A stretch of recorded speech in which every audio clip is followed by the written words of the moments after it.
Hello, everybody. Welcome back to Jason Sellers Politics Podcast. Let me just say, if you are watching this on YouTube, I suggest not doing that. I suggest listening to it on a podcast app because my recordings, OBS is just. Let me just make sure OBS is recording real quick.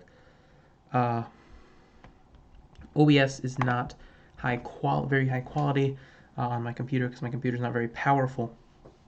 So I suggest listening to this. Hopefully in a few future podcasts, I'm going to do some troubleshooting and we can get the video to not keep buffering. So there's really no reason to watch on YouTube, but listen on Spotify for the podcast. So welcome back to the Jason Sellers Politics Podcast. I'm Jason Sellers. I will be joined in a moment by Billy Menz. He is a candidate for District 1 Park Board in Minneapolis. I've said this before, but I know Billy for a few years. I've known him for a few years. And today we're actually both at a Elhan Omar town hall at my high school, my old high school. So we communicated a little bit today. I don't think he's in the waiting room yet. No, he is not. So let me just keep talking. Yesterday we interviewed Elliot Payne. I'm hoping this is out on the 23rd. It's 23rd right now, but it's 9 o'clock, so maybe it will be after midnight that it gets this uploaded. And from there, I'm making up random words as I talk right now. I got a few questions to ask Billy. This shouldn't take too long, probably be 15-20 minutes. And yeah, so we're just waiting for him to join the waiting room real quick. And we will get started. So just to refresh, in Minneapolis, there's an election this year. There are a few seats up. First, we got the mayor's seat, all 13 city council seats, 6 park board seats, 3 at-large park board seats, I believe. It might be 2. Let me check the spreadsheet real quick. And 2 seats on the Board of Estimate and Taxation, plus 3 questions. Question 1 is about a strong mayor system. Question 2 is about policing, the Department of Public Safety. And question 3 is about rent stabilization. Yeah, 3 parks at large people. So on the park board there are 9 commissioners, 1 from each district, and 3 at large.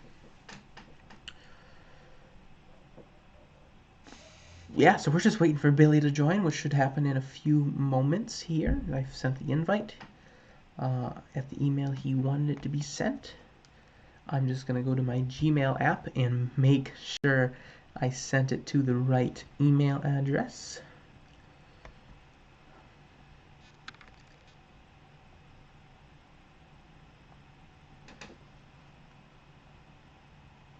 Yes, I did. All right. So I heard Elhan Omar speak today. I'll talk about that for a little bit. She's the congresswoman from my district, Minnesota 5. She was at my high school, which she graduated from 20 years ago, she said. And the thing about those type of events is there's a lot of information you hear, and I don't get a lot from it. Like, even this podcast, I need to rewatch like once just to make sure I understand everything. So she's talked about a lot. She talked about people asked. Well, she gave a brief, spiel about updates on the Build Back Better agenda. Okay, still on here. Updates about that, pretty much what they want out of it. And she took questions. She took a question on climate change, the climate change part of the Build Back Better agenda. She talked about same person asked about Line 3 of the Mississippi River, which is just something that needs to be done. I mean, the Line 3 is ridiculous. It should not be a thing. So when I said should be done, I mean the ending of Line 3 should be done. Billy Menz actually asked about how can we welcome Afghan refugees into Minneapolis, and what resources can we have to better welcome them. Somebody asked about student debt. Somebody asked about K-12 support for kids with autism. And I gotta turn off my notifications. And somebody asked about, what else did people ask about? Yeah, I'm sure there's a video of it somewhere. It was live streamed. I don't know if it's was archived. But then I got to talk to her a little personally. She said she'll make the rounds for people who didn't get their questions answered. I didn't know if I wanted to ask questions on the registration form I signed. There's a spot to put a question, so I put a question just like, in local elections, candidates engage with the community and have community voices guide their policy. And so, how do you do that on a congressional, federal level? And then I was thinking of maybe asking that, but that kind of seemed like a weird question. Kind of seems too simple. So I wanted to meet her, and so I thought of a question. The question it was a question. It was about how I feel about gun control and assault weapons. So I got to meet her. I got to shake her hand. I didn't shake her hand. No, we're not shaking hands during COVID. Yeah, I'm sure they take safety precautions. My thing's a little delayed here. This is kind of trippy. All right, it should be good now. I don't know if it made any difference to you guys, but for me, my thing was delayed on Zoom. So I shook her hand, said, "Hey, I'm a student," or I was a student. She said that was cool, and then I said, "I'm tired of living in a world where going to school or going to a theater is threatened. There's that threat of somebody coming in with an assault weapon." And she said, "Yeah," and she said, "Yeah, she has a kid who's a freshman at South High School in Minneapolis. She has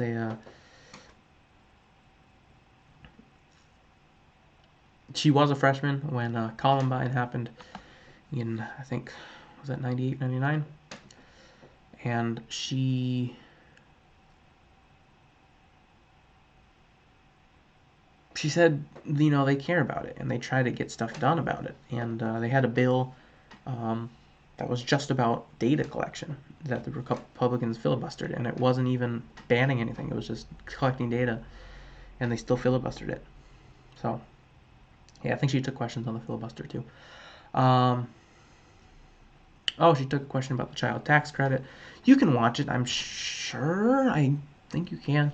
Another thing that happened, as I'm still just kind of scrambling here, the Minneapolis mayoral debate on TPT was broadcast yesterday. That's our PBS station. And there were 4 candidates: Mayor Fry, Sheila Najad, Kate Knuth, who are the 2 I believe I'm going to vote for, and A.J. Awed. A.J. Awed does not seem as bad of a candidate as Jacob Fry. However, he does not support question 2. He seems to have some good things about him, but he doesn't support question 2. So, yeah, but those are apparently the top 4, candidates according to that TPT believes are, and I think it's pretty accurate. I mean, I think the top 3 are pretty obvious, and then A.J. Awed has actually raised more money than any other candidate, not including the incumbent. The debate was all right. Kate Knuth and Jacob Fry went at each other's throats a little bit. Billy Menz has entered the waiting room, so I will be admitting him in a minute, or in a second here. And yeah, so Sheila was very calm. Sheila and Kate haven't really done much to separate themselves, I don't think. So I think they'll get a lot of 1 and 2 votes. So let's admit Billy Menz in the waiting room, or from the waiting room.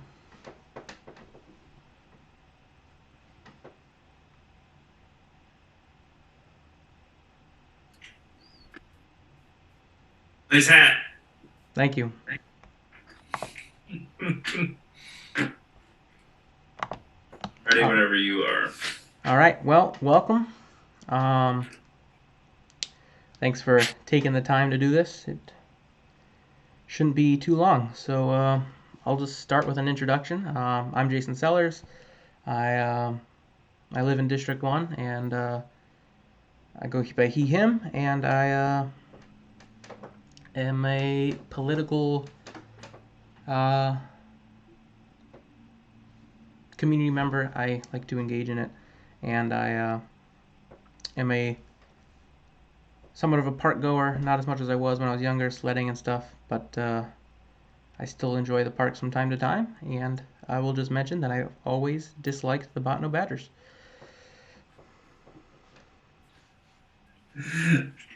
Thanks. Well, that's a good thing to know, that the Botno Badgers and the Waite Park Wildcats have had a rivalry for quite some time. So the Badgers, feel the same about the Wildcats. Although we have had some crossover recently, to where we've managed to get some Wildcats down the Badgerland. So I love those rivalries. My name's Billy. I go by he, him, and it's really great to have young people like yourself being interested in politics and also just being interested in following what elected officials are doing. I try not to think of myself as a politician. I'm a school teacher, but I'm going to be an elected official. And I think that comes with a lot of responsibility. Yeah. I'm, everybody has their interests, and this is mine. So I'll just start off with this. I've done some research on the topic, but there's still stuff I'm curious about, like what does the park board do? What powers do they have? And what is the job description of a park commissioner? Well, I'm still sort of learning the job description overall. I think you look at the bullet points, and the park commissioner is responsible for setting policy. So as a board, the policies that we approve and implement are hopefully going to be implemented by staff, but that takes implementation from the staff. The park board job is really important. It's $120 million that goes to our city. And it ranges from 8U baseball to making sure that the tree canopy is healthy for generations to come. So it's a really broad amount of impact that the park board has on our city, and I think it's a grand responsibility to take that $124 million and make sure that it's being used for equitable purposes, that it's helping protect the environment, that it's helping ensure that our workers are taken care of and have some pride in what they're doing for the Minneapolis Park Board. So it's a pretty big amount of money, and it's a big public service, and not every community has an elected park board. A lot of times it's under the city's general overreach, but in Minneapolis it's a very unique thing that we have our own elected park board, which allows for some independence. Yeah, I've always thought Minneapolis parks, they've some of them have their inadequacies, but I've usually been had pleasant experiences with them, whether that's local or going to north or south to play basketball or baseball games. So you don't have an opponent. Have you shifted your vision at all from getting people to vote for you to just getting people to vote at all? I've heard candidates say a lot of the people, if not the majority of people they talk to, don't know there's an election this year. Voter turnout is something I care about, and Minnesota is one of the best in the nation, but there's always room for improvement. So has your campaign been focused on getting people to vote? And if not, what has your campaign been about since knowing you're unopposed?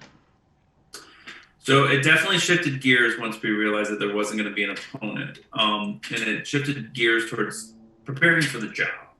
So preparing for that, it was a humbling experience to not have anybody run against me. But I do agree that I think that I have a responsibility to be engaged in the process, maybe not as much in campaign mode for myself, but more for campaign mode for folks that are out there hitting the pavement and hitting doors and making sure that they're getting the message out. So I've been trying to support candidates who are also DFL endorsed. So I've been working with Elliot Payne quite a bit because we're both DFL endorsed candidates in this district, in this ward. I have done some stuff with Cam Gordon because he was a city council member. I was a green endorsed candidate in the past, and we built a relationship. But then lately, what I've been doing is trying to support some of the at-large candidates. So the park board has 6 positions that are elected by district. So we're District 1. But then there's 3 at-large positions that can really shape how the board looks. So there's a lot of really great at-large candidates, and it's not an easy choice. And people ask me all the time, who do I vote for? Who should I? And it's really hard for me to tell people who to vote for. I can tell you who I like. I like a lot of the candidates. I mean, honestly, Londell French is currently on the board, and I've worked with him. He's an MFT supported candidate like myself. So we're both supported by the teachers union. I did just send out a mailer. I only sent out one mailer during the season, and it just hit doors today or tomorrow. And it's asking people to vote Alicia Smith, Alicia B. Smith, #1. Yep, very simple mailer. So that's about my only support. Now there's you get to vote for 2 other candidates. Mm-hmm. And there's a lot of good ones out there. I mean, I like Charles Rucker. He's very good for rec programming.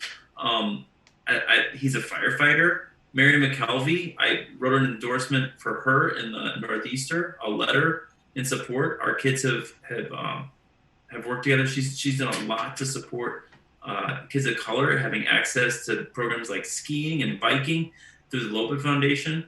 Meg Forney is a current commissioner who has been really supportive of my campaign, and she has like some pragmatic views on how we work. And Tom Olson is a really qualified candidate who brings a lot. So I'm hopeful that people will vote in this community Alicia B. Smith #1. But other than that, people have to figure out who their candidates are for the at-large votes. Yeah, I know. I think I'm pretty well situated in who I know I'm voting for like city council and mayor. But yeah, the BET and the parks at large are still stuff I have to do my research on. And some of the names I can remember, like Meg Forney, and then I'll look at the spreadsheet of what candidates are running, and Alicia Smith was one that I had forgotten about, but now she's on my radar. So there's it's been hard to find as much separation in those candidates for me as there has been for the city council and mayoral candidates. So something, and Jason, it's really hard because it's kind of like we only get to vote for one. There's been a lot of push to make each of those at-large slots their own slot. Mm-hmm. So right now we get to rank 1, 2, 3, but it's for 3 different spots. And some of us feel like we should be able to rank 1, 2, 3 for 3 different slots. So that if I liked Charles and I liked Alicia, I could give them both #1 votes, and then I would have to decide who I give my third #1 vote to. So, but right now, the way the system works, candidates who are at large are sort of fighting with each other, and it's hard to create coalitions around that. And candidates need #1 votes in different parts of the city, really, to get to that next round. And that's where I felt like our campaign felt like the mailer for Alicia. It was a natural link through Edison, and I know that this community is really supportive of Edison. It sort of cuts across those ideological lines that the city council races sometimes fall along. So I was like, when I heard that Alicia was an Edison grad and was a community organizer and someone who really gets people engaged in park programming and has young children like myself, it was sort of a no-brainer for me to sort of, help support that campaign. Also because I remember being a new campaigner 4 years ago and how hard it is to just ask for money, get out there and do the political thing when you just want to help the parks and you're a good candidate and you know that you can do a good job. So that's why I threw my support there. This is a topic I've seen you talk about. In what ways can parks portray justice? How can places like parks bring down the inadequacies of life that BIPOC and LGBTQIA citizens unfortunately face every day? Well, I think that one way is through equitable funding. I mean, and that's like a policy issue. And sometimes even the policies that we create don't always result in the intentions, and we have to kind of constantly look at, is the funding going in the places where it needs to go? But I think that for our parks, it's a more ambiguous and also more broad scope of that parks are for everyone. That I want people who are in Minneapolis to feel safe and feel comfortable going to any park in this city. Now, I live really close to Northeast Park. I feel an ownership of that park. But that doesn't mean that I don't want other people at that park. I don't own it any more than anybody else. I just feel ownership of it because I live close to it. And I hope that people feel that way in other parts of the city where they live. But I want to feel comfortable going to Farview Park or Pearl Park or wherever I would go across the city and feel just as comfortable in those parks. but also realize that the communities who live around that park own that park. That is their space to sort of manage and control, not control, but like be stewards of. Mm-hmm. And I think that when we allow people to have more ownership of their parks, then there's more justice that will happen. I also think that public art is a really important part of owning a space and providing an opportunity for a broad stage of justice. Recently at Northeast Park, there was a mural painted. I think that we need a lot more public art in our parks. And I think that it's something that I'll be fighting for, to have local artists and local communities be deciding what types of art should we have here. And then lastly, I think that our parks are a safe space for communities of color, LGBTQ communities, for people to gather and join for their cause. One of the most powerful things I saw and I thought and realized as I was walking across the Stone Arch Bridge one day, and there was this little, it couldn't have been more than 12 people, right? Protesting something that was happening in Lebanon. And it was a small protest of a small sect and group of people in our city, but it had a broad stage because it was on the Stone Arch Bridge. Everybody who walked across that bridge that day saw that cause happening. And I think that that's a place where we can be like a stage for justice, because those smaller entities that have big, ideas and big protests available, or big that people need to know about, the parks can be a place where that can happen, because it's space for all of us.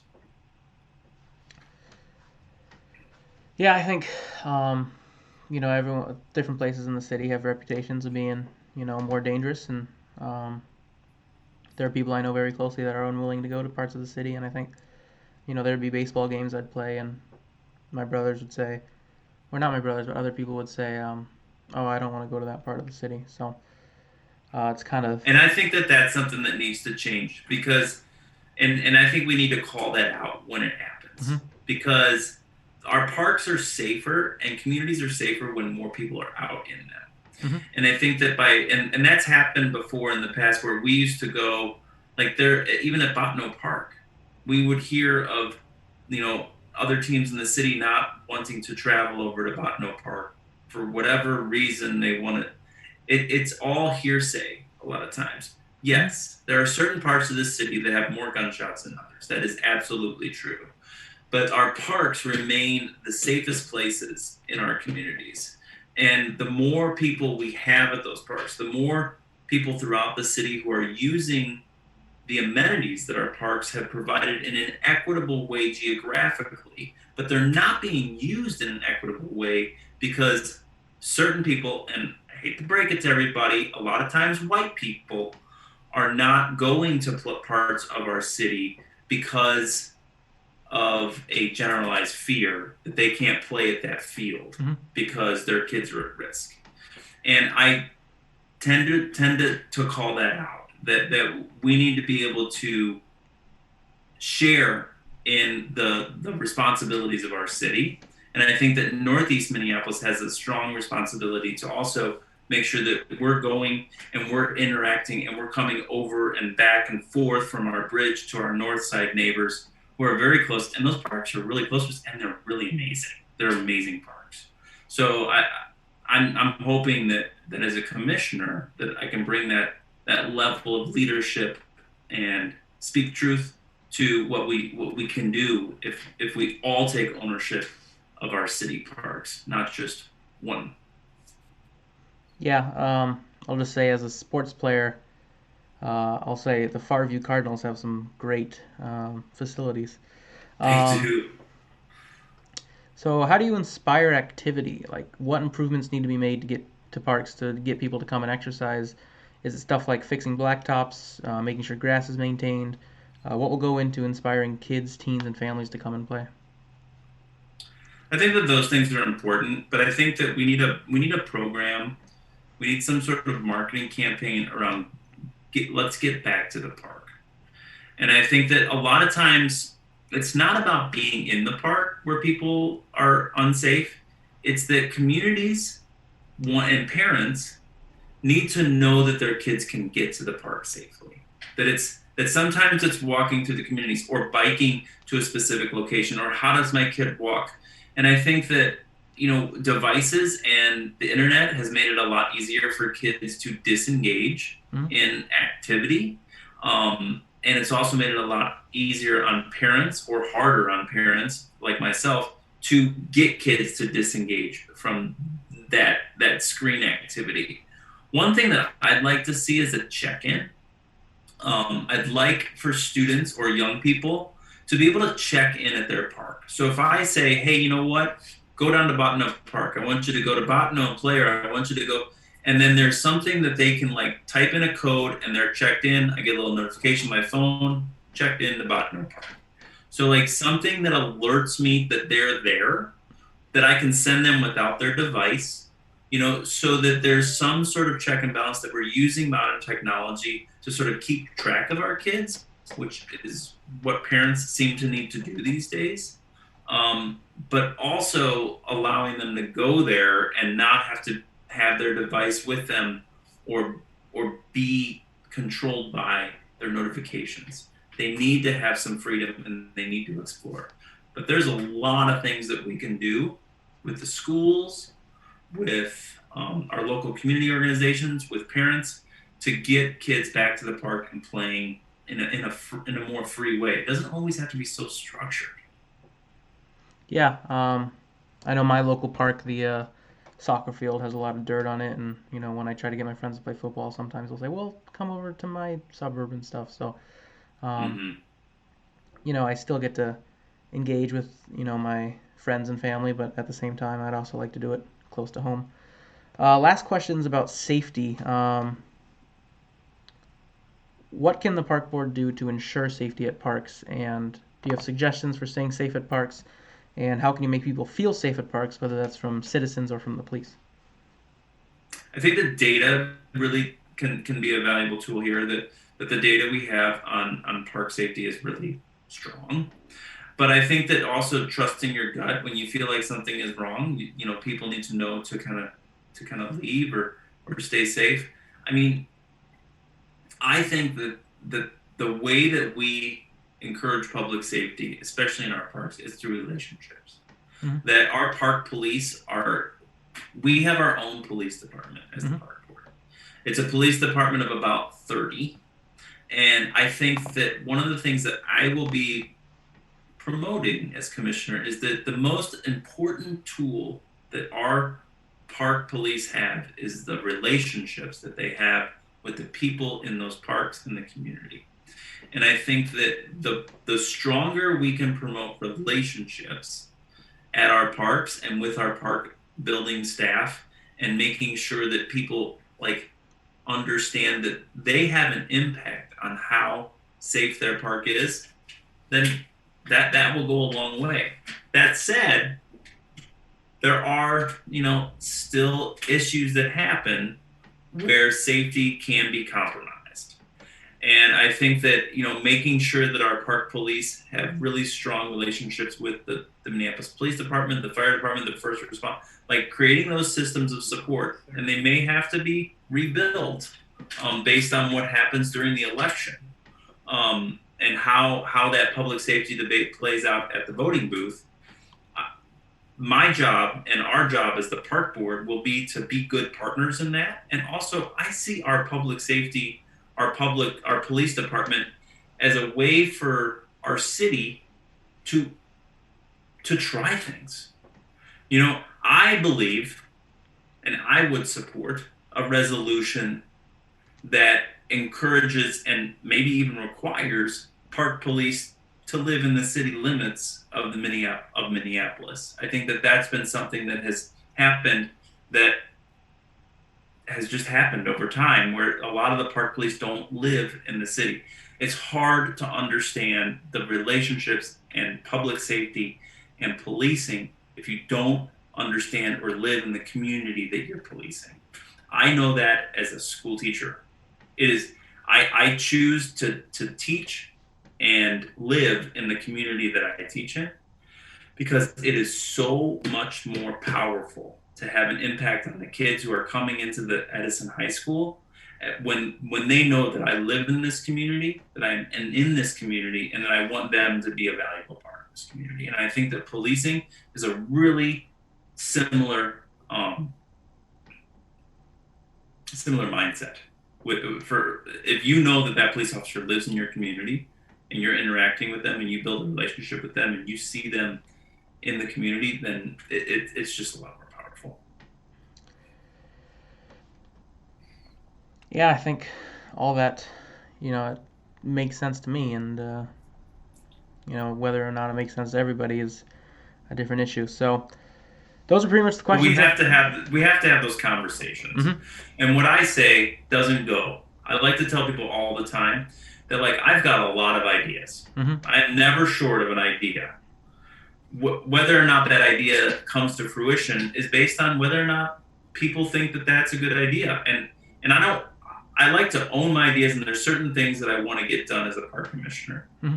But one of the things, and I think one of the responsibilities as an elected official, is bringing ideas to the table, but also being willing to be open-minded and not so idealistic that you can't accomplish what you need to accomplish for your community. And those ideas change, that things happen and experiences happen in the community that change your perception of what is reality. And I think that those are really important characteristics to have when you're creating policy. You're thinking about long-term solutions and how this can apply to currently right now and also to the future.